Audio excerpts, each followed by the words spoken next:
been a long time.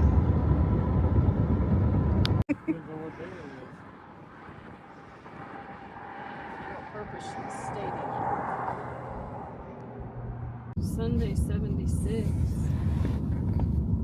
the next week it gets down in the 40s. Ew, I picked the right week to come. Yeah,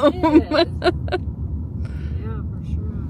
Here. Is there something you want to do, Lou? No, you don't have to pay it. We'll pay You it. guys paid for Oh, we got it. everything. You're Come traveling. We'll pay it. We'll buy you guys dinner when we go out with everyone. Let's see how much it is here. Hello. 2 people, it's $24. No, I think it's still open. We should go to the kitchen store too. Kitchen store? The one on Rapid? Yeah. Yeah. If we have time. What's in the kitchen? I think it's what's in the kitchen? Yeah. Yeah, that's a cool shop too. They got horses out here? I think you can do horseback riding out here. Can you go up to the, what do you call it? The Base. memorial? The I've monument? seen at the airport they had pictures of people walking up there by the hands, so I guess you can. Well, that's I think pretty that's cool. only a couple times a year. You know, when they do The walk. yeah.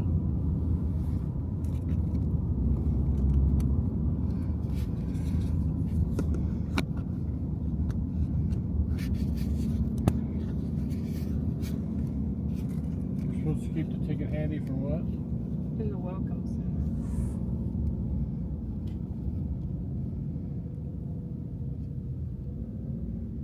Wow, I don't think the Welcome Center looked like this when we were here before. Yeah, it looks pretty big, doesn't it? Yeah. Well, they do make a lot of money for nothing. I'm sure they can spruce things up. Take a bus tour. Bus tours optional, $5. Maybe we should. You want to do a bus tour? What do you? Where is? Well, I don't know. Maybe it goes up there. Well, yeah, if it goes up there. I don't- Buy tickets here. Let's Look go at that! find out. Look at that road. Yeah. Who's gonna be driving the bus? It'd be like riding a duck down Table Rock. Oh, good. Step on it. Step on it. You know they do duck tours in Boston. Still, yeah. Yeah. Isn't it a handicap? No. I don't think so. There wasn't a. I'm gonna leave my purse. I'm just gonna take my money.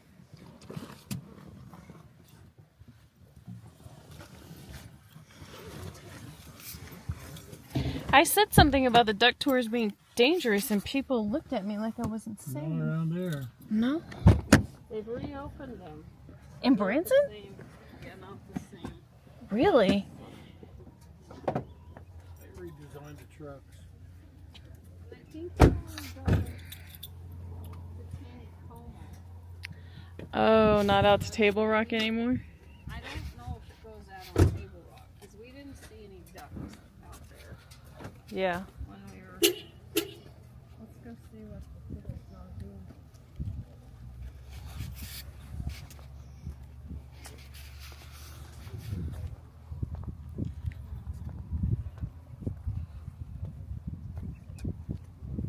Is there construction up there?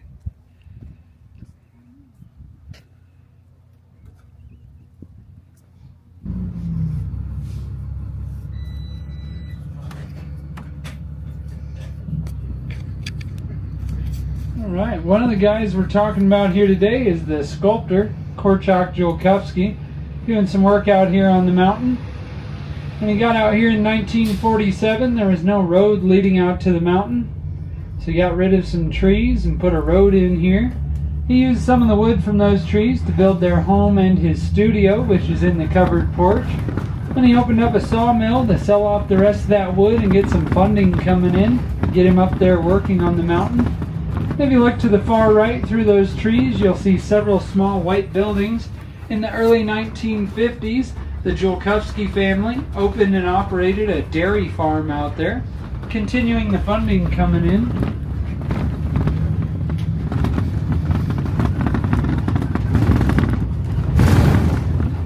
mix of the dairy farm, they opened up shop down front and started charging 50 cents a car load in the beginning.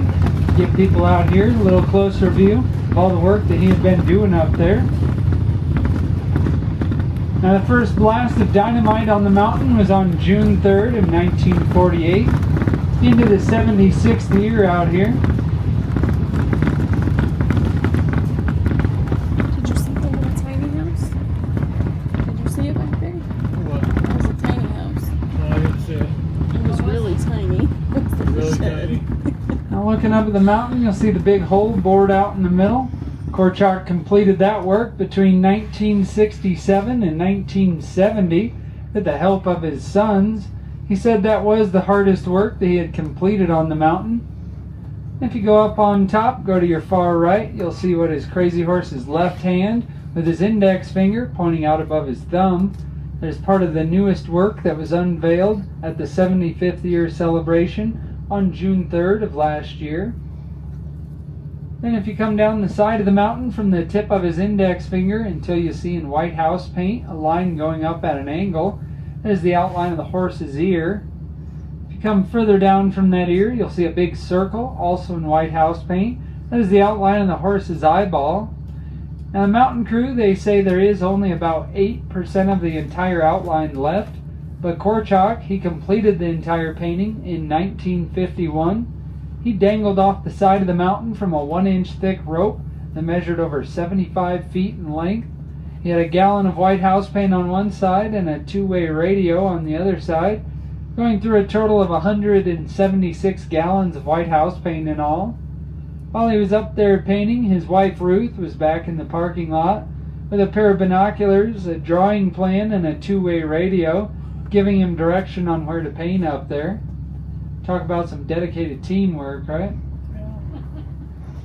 And when he completed the painting, he said he was both sad and glad to be done with it.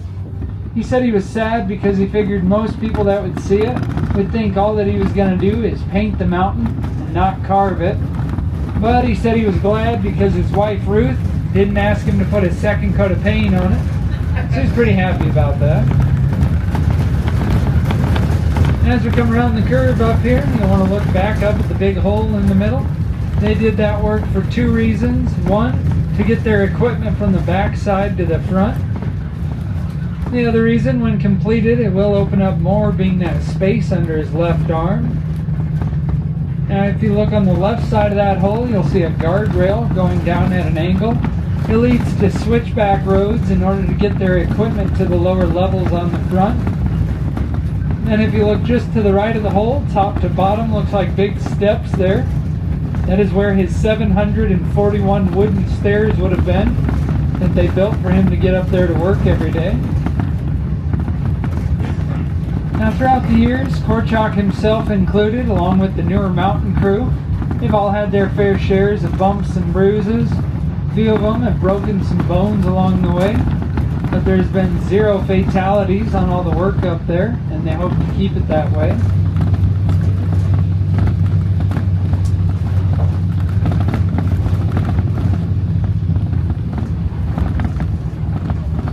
Coming up on our left where this equipment is, this is known as the rock quarry, where one of Ruth and Korchak's sons, Mark, still works out of. Mark uses the rock from the mountain to maintain the roads out here. And also his older brother Adam takes a load of rock almost every day to the rock box that's in the covered porch for everyone to take some with them if you'd like.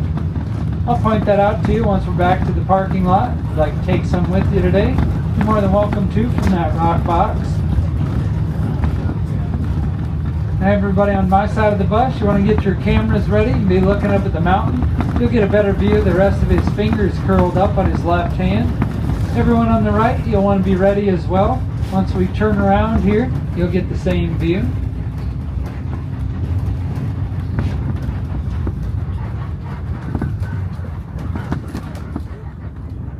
Oh, the fun.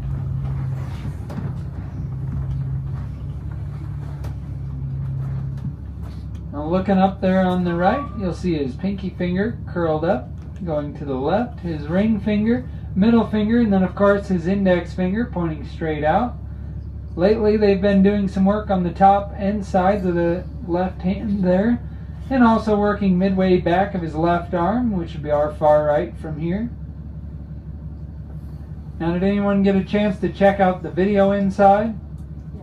You remember them speaking to their son Kashmir about the time he took that dozer over the side? Yes. Well, he got it out of there like his father said, just not too far. That D6 Caterpillar straight ahead of the bus, that is the one he took over the side. I'd say he got pretty lucky. And also, a little bit ahead of us to the left, you'll see a road going up through the trees. That is the only way to and from the top of the mountain out here. It's how the mountain crew gets up there, and also when they're done working for the day, they do offer a van tour that'll run you all the way up just in front of his face. That tour does run $125 a person, lasts about an hour in time, and all of the money from that ticket does go directly to all the work being done out here. If you would like any more information on that tour, they'll have that at the information booth in the Welcome Center. Not far left of us there, you'll see the remains of a homestead. That was out here in 1947. Korchak didn't know that that homestead was going to be there, or that there was going to be a father and son living in there. They bought up some mining rights of their own, little piece of property there, and built that homestead. Well, Korchak came to an agreement with the father that he could purchase their mining rights to do the work on the mountain, and purchase their land from them, and in return let them live there as long as they'd like. Throughout the years, the son went on to drill several water wells out here on the property. After that, he went on to work in the visitors center. Now, out here on the property throughout the years, Korchak would buy up as much land that went for sale surrounding the mountain, ranging from 10 acres all the way up to 150 acres at a time, until he finally accumulated what we're sitting on here today, which is just over 1,000 acres worth of land. And it is all owned by the Crazy Horse Memorial Foundation, besides a few small parcels of land where some of Korchak's family still live.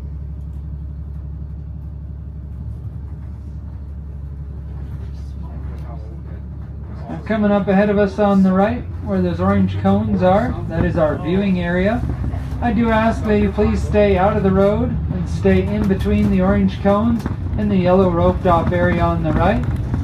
Give me just a moment when we get up here. I will get a step put into place for you, and I will let you all off the bus.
Yeah. Below 15 degrees. Ew. So the winter months out here, a lot of touch and go. Last winter it dipped down to negative 38 out here, actual temp. So they weren't up there for about 2 weeks' time. Then back at it since working. One of the tools they're running with nowadays, this is a chunk of it here, known as a diamond core braided rope saw. If you could imagine about 50 yards worth of this running on a pulley system, they can control the speed between 5 miles per hour all the way up to 80, doing the majority of their straight cuts. What they'll do is drill a hole from the top down and from the side until those holes meet, clean them out, fish their rope through it, apply tension around their pulleys, set it to their desired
is that? for quite some time They and cut it utilize with- that flat surface to get equipment around to the front and to the back side as well. Also in the mix of That's that parts weird. trend, they plan on working on the horse's mane, moving forward to the horse's head. After that, they plan on moving back up the crazy horse's hairline, hair flowing on the side, and then work their way down from there. Has anybody here been to Mount Rushmore? Quite a few of you? You noticing differences in the face? Alright everybody, if you ever want to check out a good video, closer view of them working up there, you can go to YouTube, type in Mike Rowe, Dirty Jobs, Crazy Horse Memorial. He spent an entire weekend up there with the mountain crew. Pretty cool to see all the tools running up there. And coming up ahead of us on the right, just beyond this cluster of aspen trees, you'll see a big section of granite rock. That is actually where Korchak's tomb is located. He built that for himself in 1970, passed away in 1982. Doors are on the other side of his tomb, about 100 foot in on the right. And his wife Ruth passed away in 2014. She is buried just on the other side of his tomb as well. And the mountain carving is not the only big thing going on out here. If we were to take the road on the left side of that small building and went about 1.5 miles, we would come to the current Indian University of North America, where they've been offering a summer program since 2010. There's been just over 400 students from over 67 different tribal nations complete the program out there. They are in the works to open it up as a full year-round campus, and the students' tuition is also covered in full by the Crazy Horse Memorial Foundation. And up here on the right is a sign that says, "Never forget your dreams." Korchak lived by that and wanted it posted here for everyone to see and for everyone not to forget their own dreams, just like himself. Chief Henry Standing Bear and the Dakota elders did not forget their dream about doing this mountain carving here. Also coming up on our right, this is known as the Boneyard, where a lot of the equipment goes once it's retired. Some of it is still operational yet today. Others they rob parts from to keep other equipment running up there on the mountain.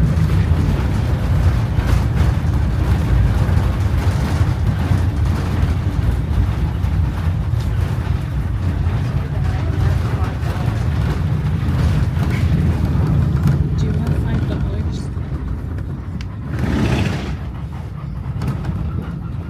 If you'd like to stay up to date on all the happenings out here, you can go to crazyhorsememorial.org and they'll have all the information on there for you.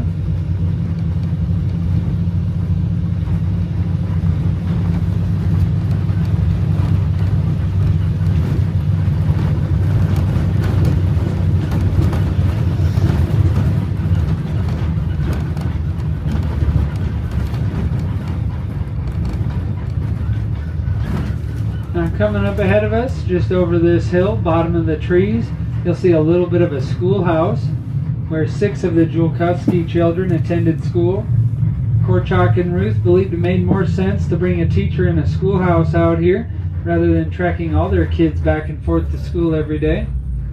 Korchak and Ruth did have a total of 10 children altogether, 5 girls and 5 boys.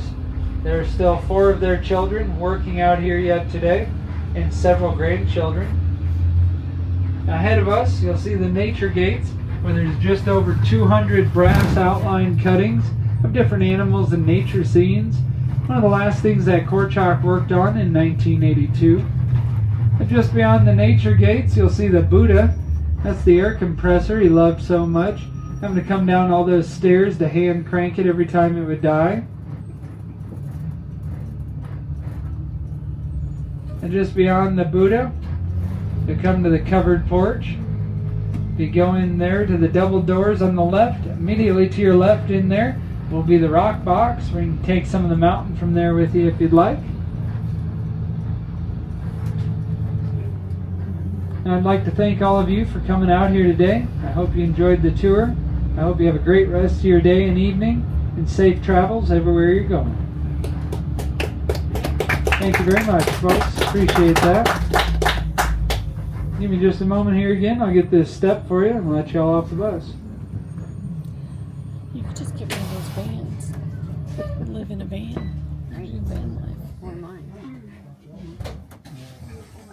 I thought was little campers for each person.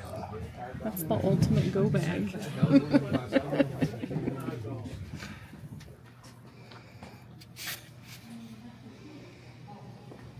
around.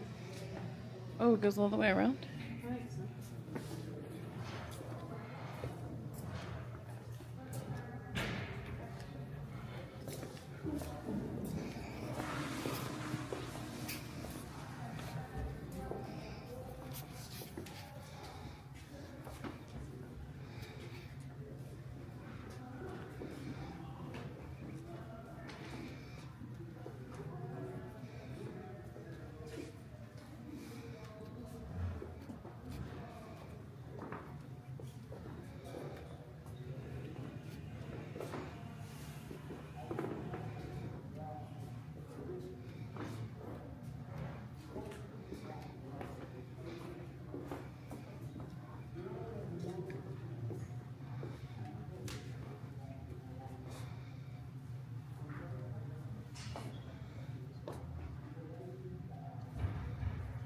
Those dead people.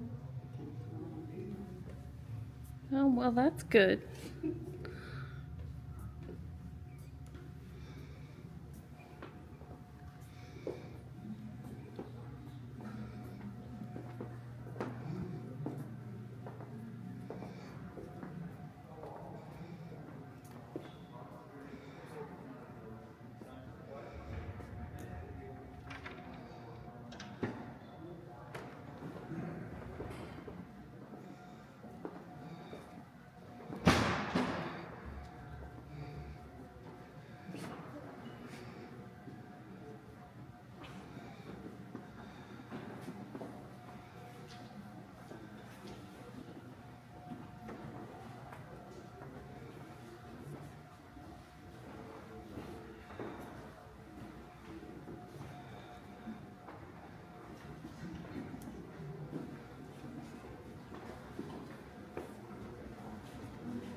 Look at that boat over there. Yeah, when they move.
Future.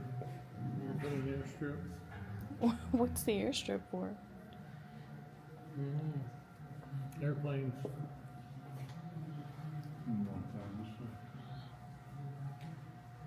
And a medical center. This is what my neighbor did. Golden City. Yeah. A city with no houses. Is that what these are? Or those apartment buildings?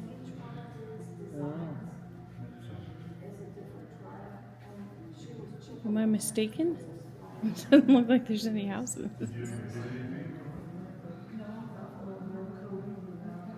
Huh.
Mm-hmm. This is the one that lived out in Corpus Christi and would walk on the beach with her, and he'd give her gifts. Oh, wow. And she donated them back here. But, oh, there it is. Gifts from Bertha. Thank you. Yeah. Yep. Wow. I changed it because it doesn't say Mr. or Mrs. It says Bertha. She probably threw a fit and I changed it. She said that they'd walk almost every mile. Yeah. I don't know. She really liked him. He was very nice, she said. Yeah. That's good. Her husband didn't do anything. He doesn't deserve credit. I think she knew him before she married her husband. Oh. And, Indians are rough looking, aren't they? yeah. Man. Mm-hmm. Sure. They all look super leathery. Yeah. They're not pampered at all. No. They spend every day of their lives outside.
We used to make apple face dolls.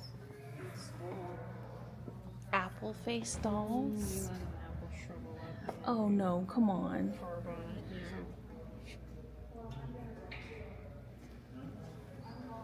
Those are creepy looking.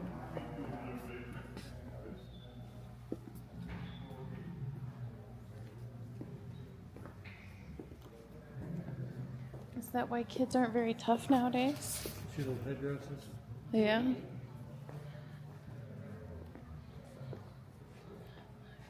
Pretty cool,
So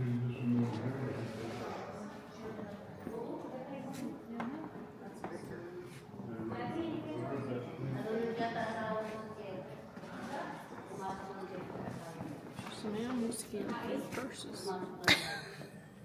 You're just bound and determined for me to get some.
Ladies and gentlemen, we'd like to see a short film about the history of the memorial.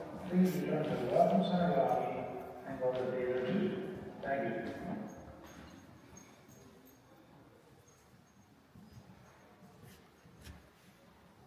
That was pretty good. Did you know that?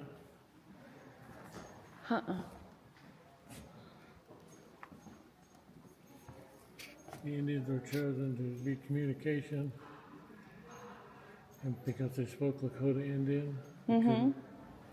Nobody else can speak. right? They couldn't break the code. That's pretty cool.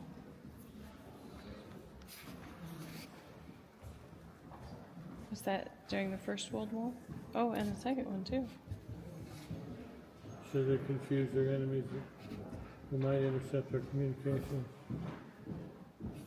Soldiers proudly and bravely preserve their culture. Yeah, that's pretty cool. And they couldn't break the code. Yeah. Nobody could speak it.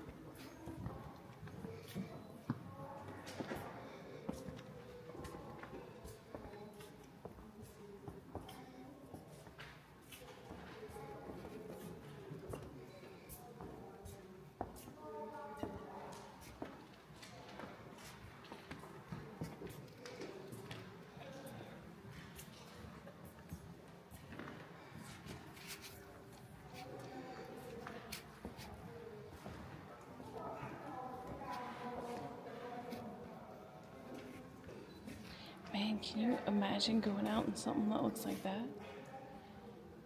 It's probably pretty strong.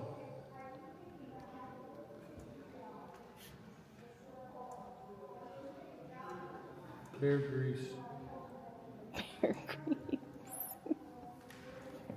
Probably got a new product for you. keep it watertight.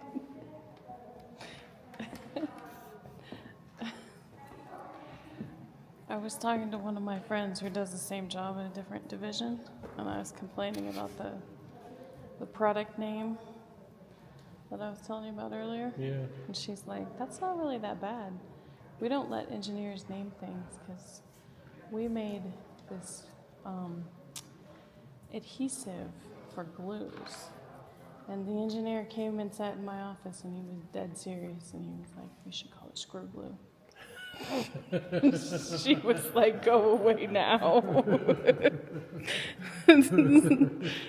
We will never call it that. Ever. She's like, could you imagine you type that into Google and what comes up? I'm like, well, if you buy Google ads, they're going to be really expensive. You have a lot of competition.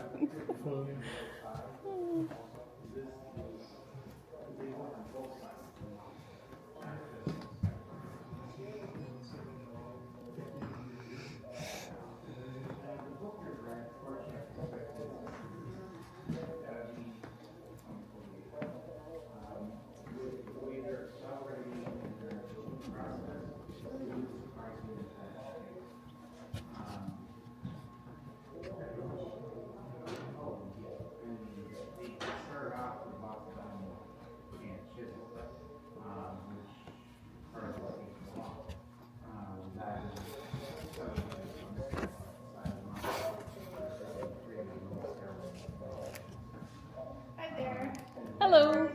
Good, how are you?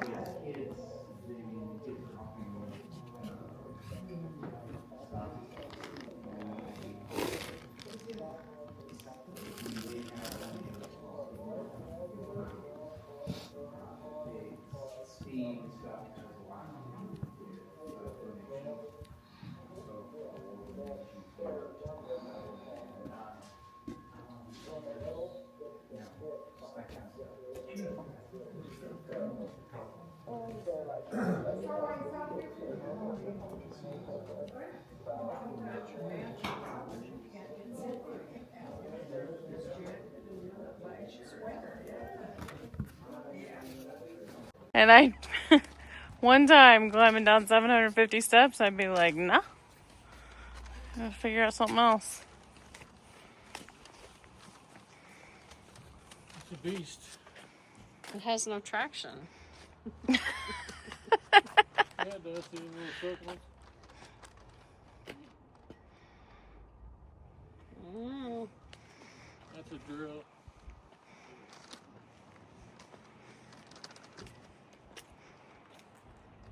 There was something in their day, wasn't there? I think it's a lot different than when we first came here.